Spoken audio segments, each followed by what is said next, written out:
بسم اللہ الرحمن الرحیم. ناظرین، آج کا ہمارا پروگرام سپریم کورٹ سے متعلق ہے. 3 بڑی اہم خبریں ہیں.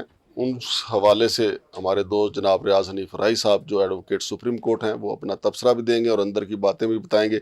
پہلی بات تو یہ ہے کہ ریاض حنیف راہی صاحب، ان کا میں نے کوئی 1.5 سال پہلے ایک انٹرویو کیا تھا. اس کے بعد وہ لاپتہ ہوئے گئے تھے، مسنگ پرسن میں آ گئے تھے. کوئی 8-10 دن کے بعد وہ دوبارہ گھر آ گئے. لیکن انہوں نے یہ مقدمہ جو ہے، ان کے ورثاء نے یہ مقدمہ درج کروائے تھے. لیکن اب انہوں نے ایک تازہ درخواست دی ہے کہ مجھے قاضی فائز عیسیٰ سابق جو چیف جسٹس ہیں ان کے اماں پہ اغوا کیا گیا تھا، لہٰذا ان کو شامل تفتیش کیا جائے.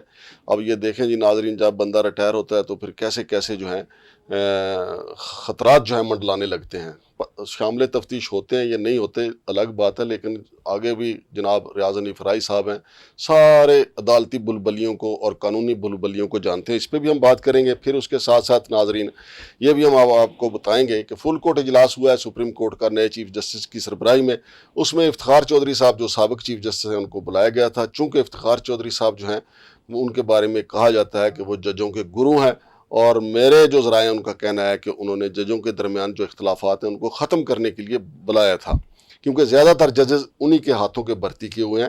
اور جانے والے جو چیف جسٹس ہیں قاضی فائز عیسیٰ صاحب، ان کو تو انہوں نے ڈائریکٹ بلوچستان کا چیف جسٹس بھرتی کر لیا تھا.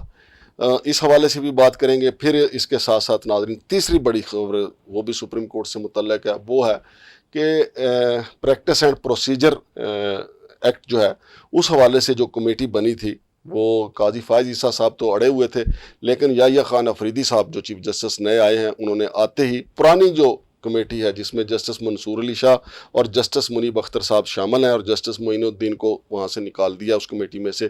اس پہ بھی بات کریں گے. السلام علیکم جناب ریاض حنیف راہی صاحب. وعلیکم السلام. ریاض حنیف راہی صاحب، پہلے تو آپ یہ بتائیے کہ یہ جو آپ نے درخواست دی ہے کہ آپ کو جو اغوا کیا گیا تھا اور اس کا مقدمہ تھانہ رمنہ میں درج ہے، اس میں سابق چیف جسٹس تازہ ریٹائر ہونے والے قاضی فائز عیسیٰ صاحب کو شامل تفتیش کیا جائے، تو کیا خیال ہے کہ چونکہ ابھی تو وہ بلو آئیڈ ہیں طاقتور حلقوں کے، کیا وہ شامل تفتیش ہو جائیں گے اس مقدمے میں؟ جی ہم نے تو درخواست دینی ہے. جی ہمیں پتہ کنفرم ہے کہ فرمائشی پروگرام تھا اور یہ شامل ہے، اور یہ شامل ہو کے اپنی صفائی پیش کریں. اگر یہ بے گناہ ہیں تو یہ ایگزانریٹ ہو جائیں گے، سوالات کا سامنا کریں، بات بتائیں. ٹھیک ہے، یہ ذاتیات کرتے رہے ہیں، میں نہیں کہتا. زبان خلق کو نکارہ خدا سمجھو صحافی حضرات کہتے ہیں، ان کے اپنے ساتھی ججز کہتے ہیں. اب جو منظر کے اوپر لیٹر آیا منصور علی شاہ کا، وہ آپ لوگوں کی نظر سے تو گزرا ہوگا. ریفرنس والے دن اسے پلیس بھی کیا گیا. وہ اس کے پیرا نمبر 4 کی جو آخری لائنیں ہیں وہ بھی آپ نے پڑھی ہوں گی. اس میں تو اس نے واضح طور پہ لکھا کہ یہ بدنیت شخص تھا. اب بدنیت کرائم کے لیے سب سے پہلی بات ہی بدنیتی ہوتی ہے. بدنیت شخص کو تو پولیس کے پاس ہینڈ اوور ہونا چاہیے اس میں سے، تاکہ بہت ساری باتیں نکالی جائے کہ کون کون سی بدنیتی اس نے کی ہے. اس نے وینڈکٹیونیس کا لفظ استعمال کیا ہے، اور پھر ایک اور لفظ استعمال کیا اس نے، fractured relation ship of colleagues, کہ اس نے ساتھی ججوں کے جو ریلیشن شپ تعلقات ہیں وہ بھی توڑے ہیں. اب یہ توڑنے کے پیچھے کیا منطق تھی، کیا سائیکی تھی؟ ان کا ڈائریکٹ چیف جسٹس بننا. وہ شروع دن سے سپیریورٹی کمپلیکس کا شکار تھے. نہیں، مجھے صرف یہ اعلیٰ بتا دیں ورفض تھا اور مجھے جو ہے نا ڈائریکٹ چیف جسٹس بھرتی کیا گیا، تو اس وجہ سے کر کے یہ کمپلیکس جو ہے وہ آخر تک ان کے مائنڈ میں رہا، یہاں تک کہ اس نے اپنے دوستوں کو بھی پچھاڑ دیا. اور سپریم کورٹ کے نہیں، یہ تو ٹھیک ہے، یہ ان کے سارے الزامات ان کے اوپر ٹھیک ہیں، آپ کے اس بات میں وزن بھی ہے. لیکن مجھے یہ بتائیں کہ جو آپ کا تھانہ رمنہ میں مقدمہ ہے، آپ کو کیسے شک ہے یا آپ کو کیسے یقین ہے کہ آپ کا اغوا قاضی فائز عیسیٰ صاحب کے کہنے پہ ہوا؟ دیکھیں، یہ ایک سیریز آف ایونٹس ہے جو انہوں نے ذاتیات کی ہیں، اور لاسٹ ٹائم جو کی وہ مصطفین کاظمی کے ساتھ کی. مصطفین کاظمی کے ساتھ اختیار استعمال کرتے، کنٹیمپٹ میں اسے سزا دے دیتے تو اور بات تھی، مگر ایک سادہ کپڑوں میں ملبوس شخص کو بلانا، اسے کہنا اسے پکڑ کے لے جاؤ، اور پھر ایسے مقدمے میں ملوث کرنا جس کا مدعی ایک پولیس والا ہے، سب انسپیکٹر. کوئی سپریم کورٹ مدعی نہیں ہے، نہ وہ خود مدعی ہیں. 780 میں ملوث کر کے پھر ان کے اوپر تشدد کرنا. پھر اس سے پیچھے پھر ایونٹس ہیں وہ سارے، اسطور کے اوپر پرچہ کرانا، پھر اس سے پیچھے پھر اور ایونٹس ہیں، 780 کا پرچہ ٹی ایل پی کے اوپر کرانا، پھر اس کے پیچھے پھر اور ایونٹس ہیں. تو یہ تو ذاتیات تو ان کی طبیعت کے اندر ہے، اور وہ تو یہ حرکتیں تو وہ کرتے رہے ہیں. نہیں اور آپ کو پتہ ہے کہ یہ جب مخصوص نشستوں والا کیس تھا اور یہ چیمبر کے اندر جب کلیئرٹی آف آرڈر کیا گیا، یہ منصور علی شاہ وغیرہ نے کر دیا، تو یہ جو ڈپٹی رجسٹرار سے نوٹنگ کرا کے جی یہ کیسے ہو گیا، یہ لسٹ کیسے ہو گیا، فلانا فلانا، ڈپٹی رجسٹرار کی جرت ہے کہ وہ یہ سارا کاغذ دے. یہ انسٹیگیٹ کرتے رہے، یہ اس طرح کی سازشیں جو ہے نا یہ کرتے رہتے ہیں. اور پھر میرا ایشو کیا تھا، آپ کو پتہ ہے میں نے ان کی اپوائنٹمنٹ چیلنج کی ہوئی تھی. اچھا، اس وجہ سے آپ کو یہ یقین ہے کہ انہوں نے آپ کو اغوا کروایا؟ میں نے پہلے بلوچستان ہائی کورٹ کی جو اپوائنٹمنٹ ہے chief justice Balochistan high court, بعد ازاں ایز جج سپریم کورٹ، وہ دونوں چیلنج کی ہوئی تھی. آئینی درخواست دائر کی تھی 59/2016 جو 2018 میں فکس ہوئی. ثاقب نثار صاحب نے انڈر پریشر آ کے وہ خارج کی. اس کا ریویو آج بھی پینڈنگ ہے، اس کا نمبر ہے 453/2018. تو اس کے بعد ہم نے کنٹیمپٹ دائر کی. کنٹیمپٹ جب دائر کی تو آڈیو لیک انکوائری کمیشن کا نوٹیفیکیشن سپریم کورٹ نے سسپینڈ کیا تھا 5 رکنی جج بینچ نے. یہ 26/5/2023 کا آرڈر ہے. انہوں نے اگلے ہی دن اپنا جو ہے نا اجلاس کر لیا آڈیو لیک انکوائری کمیشن کا. اور آڈیو لیک انکوائری کمیشن میں انہوں نے، جبکہ نوٹیفیکیشن سسپینڈ ہو چکا تھا، یہ اسمبل بھی نہیں ہو سکتے تھے، بیٹھ بھی نہیں سکتے تھے کیونکہ ان کا اختیار اس وقت آئینی نہیں تھا. ان کا اختیار جو تھا وہ قانونی تھا، یعنی کمیشن آف انکوائری ایکٹ 2017 کے تحت نامزد ہوئے تھے. اور یہ جواب دہ تھے. انہوں نے جو ہے وہ سکینڈلائز کرنا شروع کر دیا سپریم کورٹ کو. 2.5 گھنٹے کی پریس کانفرنس ہوئی. آپ اس دن کا اخبار اٹھا کے دیکھیں، بڑی لمبی چوڑی پریس کانفرنس، اور اس میں کیا کچھ نہیں کیا، جوڈیشری کے بارے میں کیا کچھ نہیں کہا، اور کیا کچھ انہوں نے مطلب ہے کہ وہ ساری باتیں، جبکہ آرڈر صرف 2 لائنوں کا تھا کہ جی کیونکہ سپریم کورٹ نے نوٹیفیکیشن سسپینڈ کر دیا لہٰذا یہ پر جو ہے نا کاروائی ڈیفر کی جاتی ہے. تو یہ ان کا اسمبل ہونا، ان کا پریس کانفرنس کرنا، یہ سارے کا سارا کنٹیمپٹ کے زمرے میں آتا تھا. تو پہلے تو اس کنٹیمپٹ پٹیشن کو دوستی کے لیے استعمال کیا. بندیال صاحب نے ظاہر ہے ان کو بتایا ہوگا کہ یہ آپ کے خلاف پٹیشن آئی ہے. تو یہ سپریم کورٹ کے باہر ایک گلاب کا پودا لگانے کے بہانے سے آئے اور قاضی فیض عیسیٰ نے صحافیوں کو مخاطب کر کے کہا کہ ہمارے درمیان کوئی اختلاف نہیں ہے، تو ہماری آپس میں صلح ہے. تو وہ بیلچہ وغیرہ پکڑ کے انہوں نے تھوڑا سا اداکاری کی. اور اس کے بعد ایک صحافی نے مجھے کہا کہ وہ پٹیشن تو آپ کی جو ہے صلح کے لیے استعمال ہو گئی ہے. میں نے کہا تو اچھی بات ہے. میں نے اس کے اگینسٹ اپیل دائر کی. اس کو نمبر لگا 16 نمبر. جب مین پٹیشن لگی 17/2023 کانسٹیٹیوشن پٹیشن 17/2023 تو اس کے ساتھ میں نے استدعا کی. بندیال صاحب سے کہا کہ وہ کنٹیمپٹ والی بھی منگوائیں. تو اس نے کہا جی آپ نے پارٹی کس کو بنایا ہے. جب اس طرح کی بات عدالت کے اندر تھی تو اس نے بھی کمزوری دکھائی بندیال نے. اس وقت پھر اور قوتیں بھی شیئر ہو گئیں اور یہ اس کی آبزرویشن میں پہلے ہی تھا کہ میرے خلاف یہ کنٹیمپٹ پٹیشن آئی ہوئی ہے. پھر ظاہر ہے کہ ان کی فرمائش پر اس وقت سارا کچھ اس نے چیف جسٹس بننا تھا اور پھر اس نے وہ حلقوں کو استعمال کیا تو پھر اس کی لگامیں بھی ان کے ہاتھ میں رہیں. تو یہ ریسیپروکیٹ ہوتا رہا. میرے جو خدشات ہیں وہ بڑے کنفرم خدشات ہیں. جی اچھا ریاض حنیف رائی صاحب، مجھے دوسرا یہ بتائیے، یہ تو آپ نے بتایا کہ آپ کی اب استدعا ہے، آپ کوشش کریں گے کہ ان کو شامل تفتیش کیا جائے، لیکن یہ بتائیں کہ یہ جو فل کورٹ اجلاس ہوا ہے اس میں افتخار چودھری صاحب کو، سابق چیف جسٹس آف پاکستان کو، آپ کو پتہ ہے ان کے اوپر بھی کئی الزامات، بحریہ ٹاؤن کے حوالے سے الزامات، پھر پیپلز پارٹی ان کی متاثرہ رہی ہے، لیکن ججوں نے ان کو اسپیشل بلایا. میرے ذرائع کا کہنا ہے کہ ان کو اس لیے بلایا گیا چونکہ اطہر من اللہ صاحب ان کے اسپوکس مین رہے ہیں، پھر منصور علی شاہ صاحب بھی انہی کے ہاتھوں سے بھرتی ہوئے، اور باقی جج بھی جو ہیں وہ ان کی کافی عزت احترام کرتے ہیں. کیا وہ صلح کرانے کے لیے ان کو بلایا گیا فل کورٹ اجلاس میں؟ دیکھیں جی یہ ایسے ہی ہے کہ جیسے ککر کے درخت سے آموں کی توقع رکھنا، اور اس نے کیا صلح کرانی تھی. وہ خود بدنیت شخص ہے، آپ لوگ تو جانتے ہیں، کرمنل آدمی، اور وہ پاکستان کی ہسٹری میں سارے کے سارا نظام عدل ٹیڑھا کر گیا جیسے خود ٹیڑھا ہے. آپ کو پتہ ہے کہ جو افتخار زدہ ججز ہیں ان کی خصوصیات ہیں، وہ میں نے آپ کو کئی دفعہ پہلے بھی بیان کی ہیں. افتخار زدہ ہیں یا باعث افتخار ہیں؟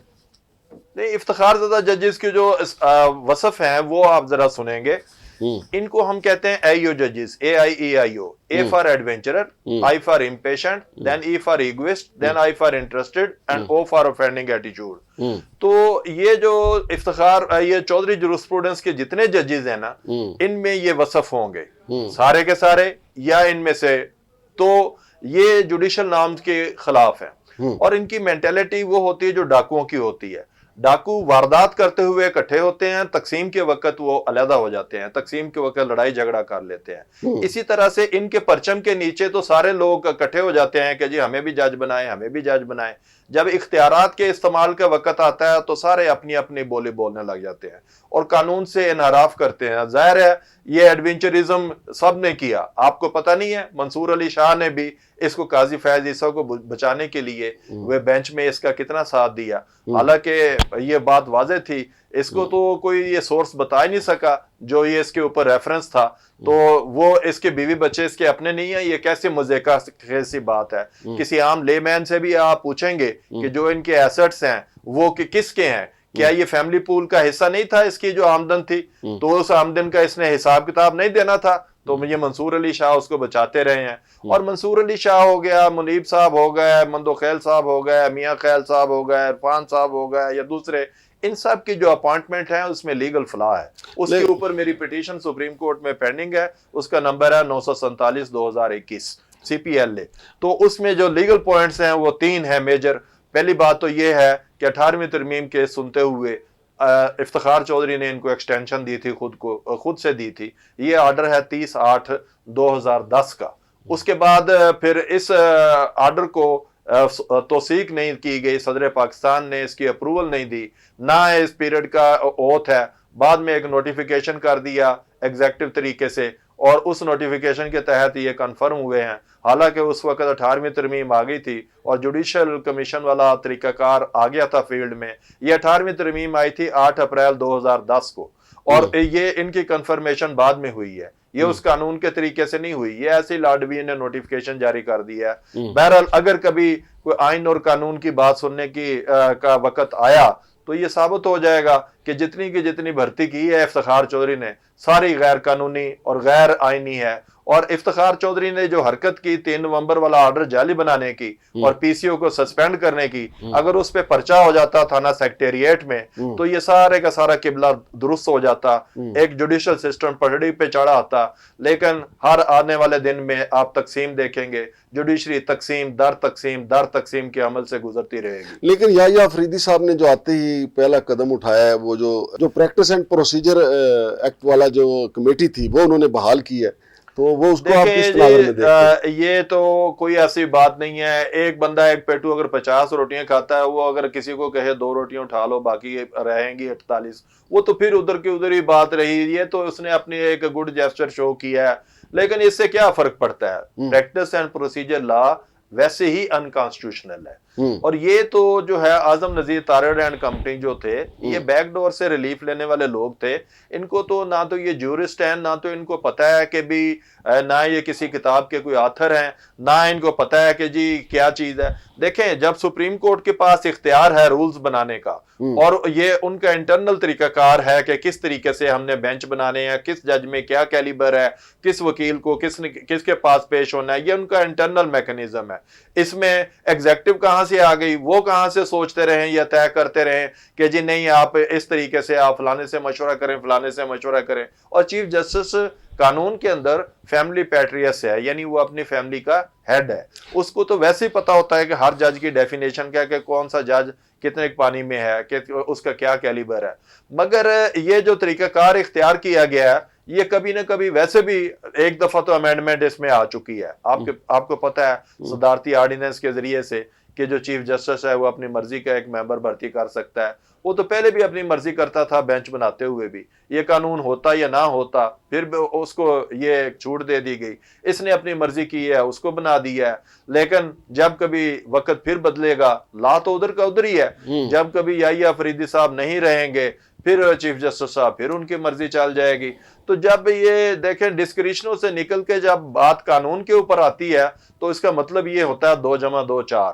2+2 کا کبھی مطلب 3.5 یا 5.5 نہیں ہوتا. رائے صاحب, قاضی فائز عیسیٰ صاحب کے حوالے سے کہا جاتا ہے، بلکہ تھا بھی، کہ پی ٹی آئی کی جو درخواستیں تھیں خاص طور پہ ان سے بلہ چھین لیا گیا، پھر عمران خان کی ضمانتوں کے حوالے سے، پھر مخصوص نشستوں کے حوالے سے انہوں نے بالکل جانبداری برتی. تو یحییٰ آفریدی صاحب کے آنے سے کیا پی ٹی آئی کے لیے کوئی آسانیاں دیکھ رہے ہیں آپ؟ دیکھیں سر، پی ٹی آئی کے لیے آسانیاں میں نہیں سمجھتا.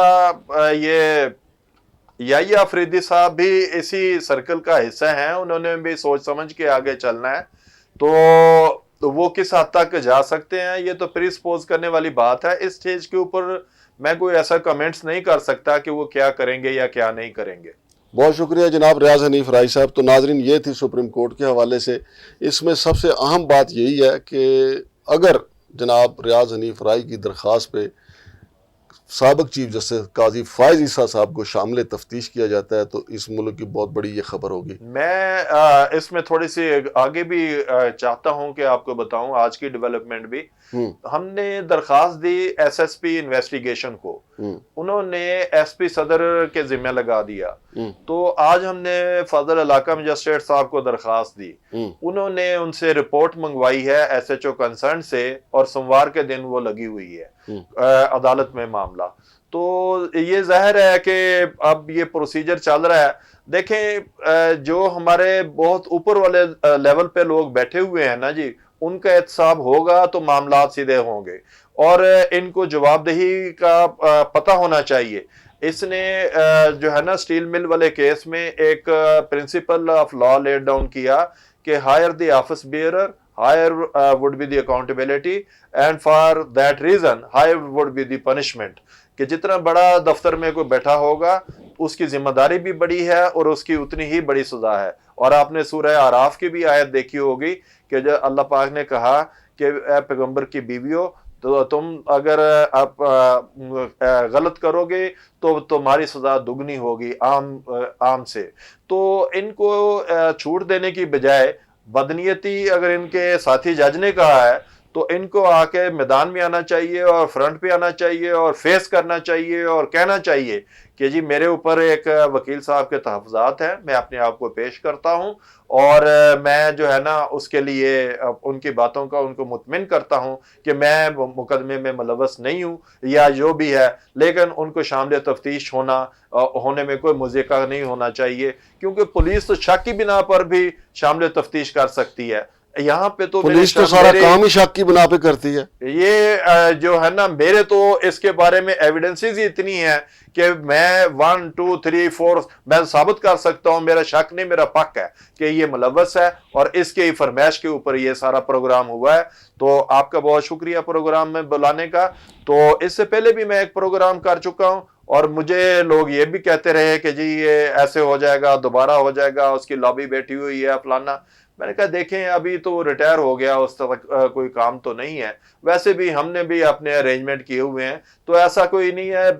اللہ تعالیٰ اپنی حفاظت میں رکھے گا. تو جو بات حق کی ہے، سچ کی ہے، وہ کرنی چاہیے. اور اللہ کا حکم ہے وَتَكْتُمُوا الشَّهَادَةَ وَأَنْتُمْ تَعْلَمُونَ، جب تمہارے علم میں حق آ جائے تو اسے مت چھپاؤ. بہت شکریہ جناب رائی صاحب. تو ناظرین، درست کا میرے بھائی نے ہمارے لیے اللہ ہی کافی ہے، لیکن انہوں نے جو درخواست دی ہے یہ بالکل انصاف کے لیے ایسے ہی ہے کہ انصاف کے لیے ان کو ہمالیہ سر کرنا پڑے. لیکن میرے بھائی کی جرت کو سلام ہے. یہ وہی رائی صاحب ہیں، میں اکثر ذکر بھی کرتا ہوں، جنہوں نے باجوہ صاحب کی توسیع کو چیلنج کر دیا تھا. پھر انہوں نے ایک پٹیشن جو ہے قاضی فائز عیسیٰ کے خلاف اس وقت ڈالی جب وہ بالکل چیف جسٹس بننے والے تھے. تو اللہ کرے جی ان کو انصاف ملے، اور قاضی فائز عیسیٰ صاحب کو چاہیے کہ وہ خود ہی تھانے چلے جائیں اور ان کو کہیں کہ جی یہ ثبوت ہے، میں تو اس میں ملوث نہیں تھا، جیسا کہ میرے بھائی نے کہا. بہرحال دیکھتے ہیں، انصاف آگے بڑھے گا، تفتیش آگے بڑھے گی. تفتیش آگے بڑھے نہ بڑھے، مجھے ریاض حنیف رائی صاحب کا پتہ ہے یہ مسلسل آگے بڑھتے رہیں گے اور ہر فورم پہ جائیں گے. شمشاد مانگٹ اور ریاض حنیف رائی کو اجازت دیجیے. اللہ حافظ.